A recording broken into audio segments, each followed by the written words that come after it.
Bom dia, pessoal. Hoje eu e meu grupo iremos apresentar o seminário de História, que nós ficamos com a parte do regime militar no Brasil, que foi um golpe de Estado instituído em 1964, tirando João Goulart do poder. Foram 21 anos que os militares ficaram comandando o Brasil e teve o regime no qual teve de tudo, da parte da economia, que eles mexeram, até a liberdade de expressão, que ninguém podia se expressar nem nada do tipo.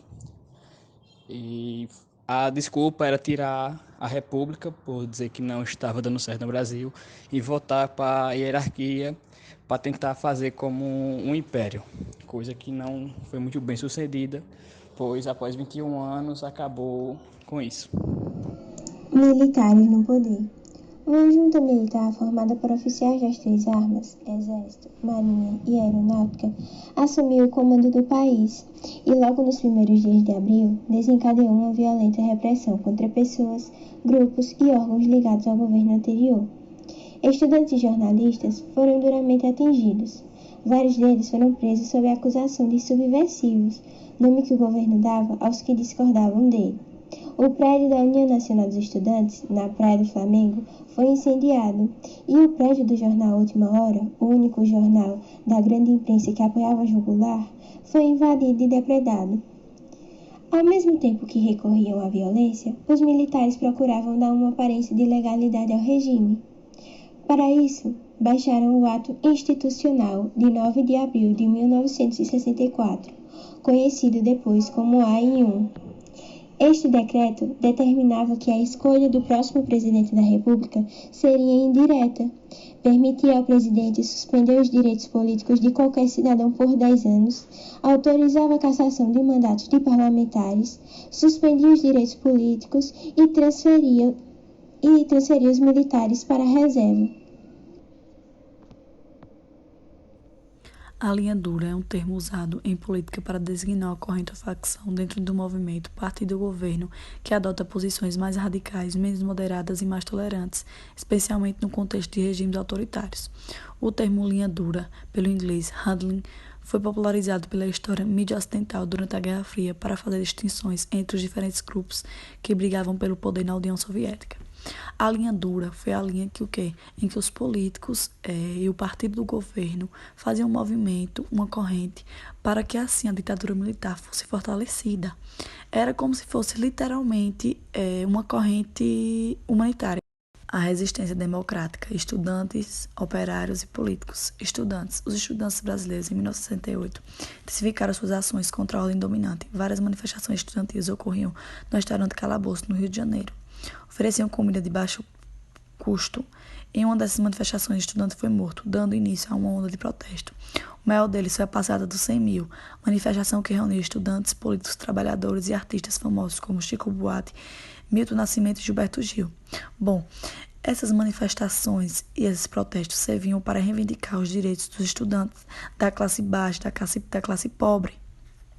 Com isso, eles eram censurados, tinham seus direitos negados e não tinham a oportunidade de crescer na vida através do estudo. Operários. Os trabalhadores mostraram sua força em duas grandes greves por aumento salarial, uma em Osasco e outra em Contagem, ambas reprimidas pelo governo militar. A prisão de lideranças, a perseguição de militares, bem como a desestruturação do trabalho nos sindicatos e nas fábricas, desembarataram atividades que levariam bastante tempo para serem recompostas. Em termos dos movimentos operários, o que restou, como tradicionalmente restava em períodos como esse, foi o trabalho pequeno e silencioso no chão de fábrica. Era preciso recompor forças e somar esforços para enfrentar a ditadura ao qual estavam passando. Bem, os operários, como sempre, nunca foram valorizados e tratados como tal. Tinham seus direitos sonegados, baixo salário, trabalhavam em locais inapropriados e, quando surgiu a ditadura militar e os sindicatos, eles começaram a reivindicar seus direitos, assim sendo oprimidos pelo Estado. Políticos. O governo militar tomou uma série de medidas depressivas, fechou o Congresso Nacional, cassou o mandato de centenas de políticos, prendeu milhares de pessoas, entre elas o presidente Juscelino Kubitschek. O governo se transformou em uma ditadura militar declarada. A junta militar ignorou a lei e assumiu o controle do país por quase 2 meses. Nesse período, a junta aprovou a emenda constitucional de 1969, que concentrava o poder ainda mais nas mãos do presidente. Introduzia na Constituição a pena de banimento, a pena de morte, a prisão perpétua em caso de subversão. Os anos de chumbo.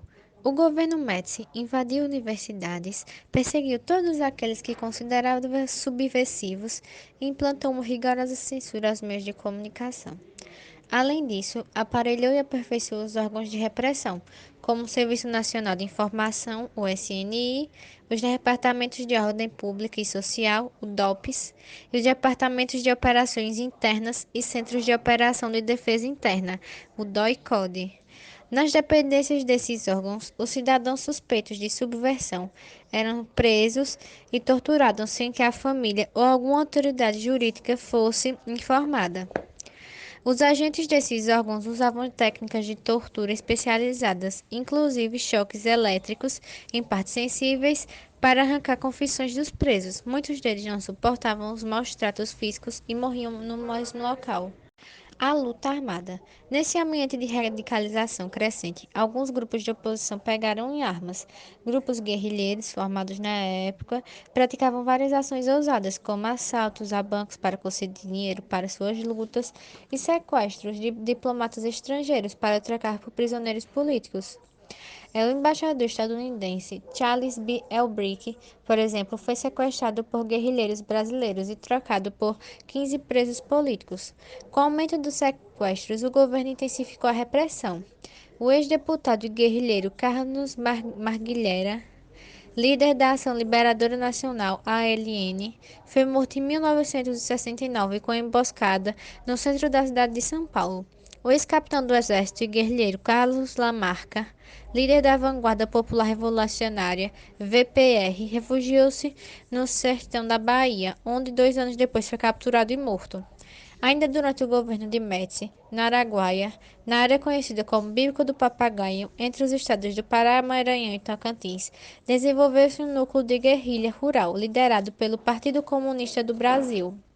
O grupo era formado de 69 comunistas e havia se instalado na região com o objetivo de preparar os camponeses locais para a luta armada contra o governo. Em 1972, os guerrilheiros foram descobertos pelo governo, que enviou cerca de 20.000 homens para combatê-los. Com o tempo do conflito, transformou-se em um massacre e a guerrilha foi liquidada.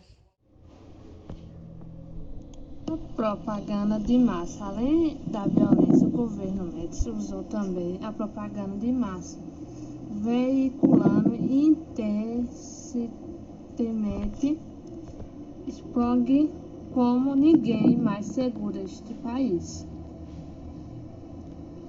A vitória do Brasil no futebol foi apresentada pelo presidente Médici como mais uma conquista do seu governo.